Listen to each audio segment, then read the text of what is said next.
leveling up only happens in-game? All right. Watch this. On Intel Core i7, they'll rise to every challenge. Now it's your turn. Game, record, stream without compromise on Intel Core i7. Check this.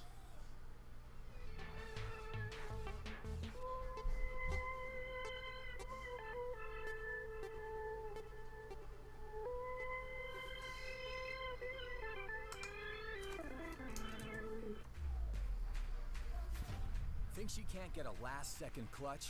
Watch this. Think he can't carry his team while streaming in high resolution? All the while recording a once-in-a-lifetime win? Watch this. Think leveling up only happens in-game? Watch this. On Intel Core i7, they'll rise to every challenge. Now it's your turn. Game, record, stream without compromise on Intel Core i7.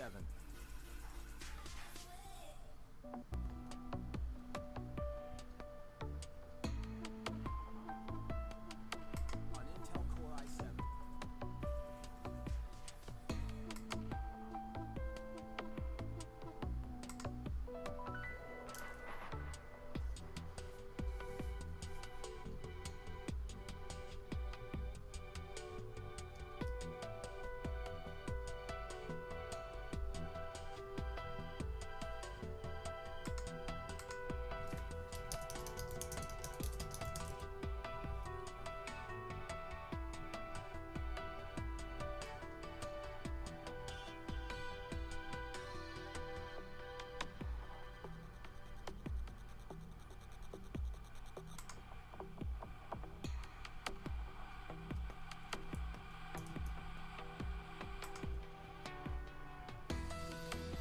Plenty of CPU.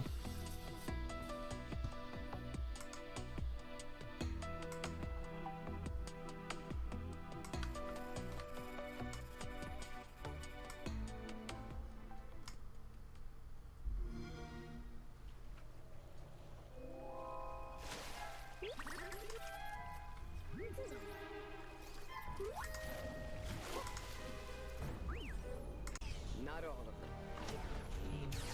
Okay. See if it's dropping any frames.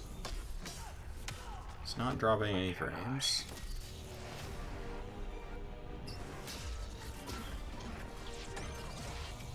The issue is I'm also not getting any frames. You have to stop them. That's the plan. The Jedi are not yet lost. Hope is not yet lost.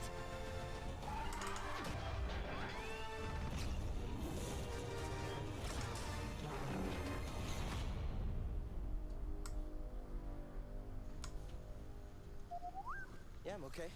You all right? No, we are not doing that again.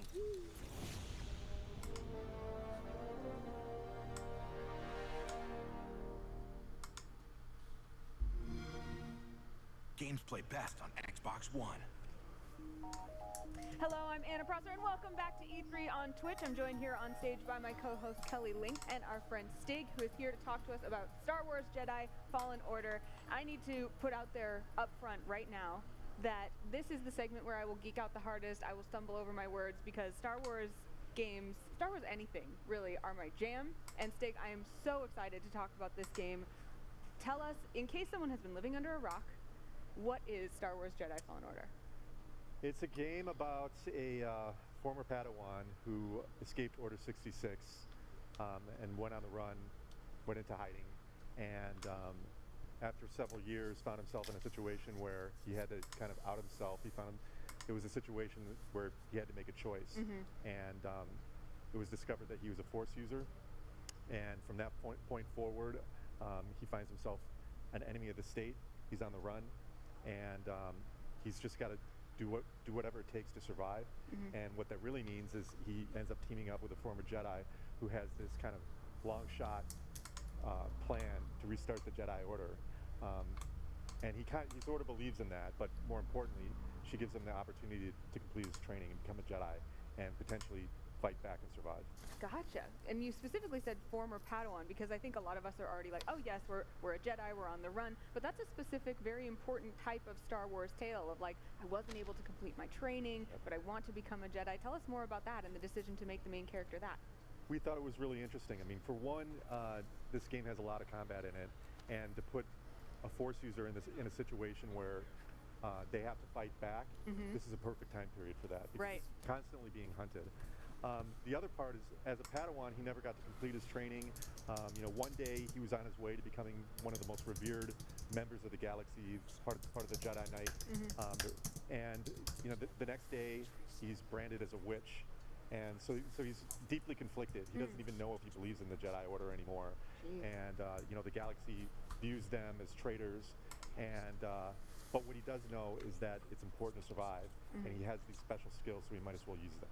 Wow. Well, you talked a little bit about the combat just right there, and I want to talk more about that because there are so many Star Wars games out there, and they're all very different. And I talked to you a little bit about it behind stage. I was like, this kind of reminds me of Force Unleashed. Yeah, it's definitely not Force Unleashed. So how is it different? First of all, it's not about body count. It's not over the top. We went for a much more grounded approach. The fights play out a lot more methodic, and you really have to size up your enemies and kind of identify their weaknesses, and use whatever abilities and strengths that you have to take them down in a variety of different ways. And as your powers increase, you begin to have more choices, but the enemies become harder as well too, and the arrangements that we put them in become harder to overcome.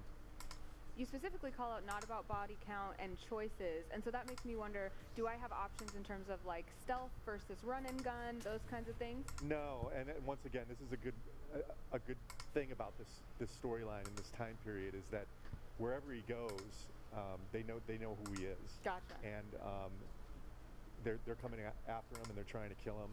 So it's never about stealth. Gotcha. Well, you just said wherever he goes, and at the beginning of it, he makes a choice. There's a lot of choices you get to make in this game, right? It's not just a linear progression. Absolutely not. I think that's one of the takeaways from yesterday is people walked away and they thought the 15-minute gameplay sequence was very linear, which it is for this moment in the game. This is what we would call one of our Star Wars moments. We actually have a section that takes place 10 minutes before this where he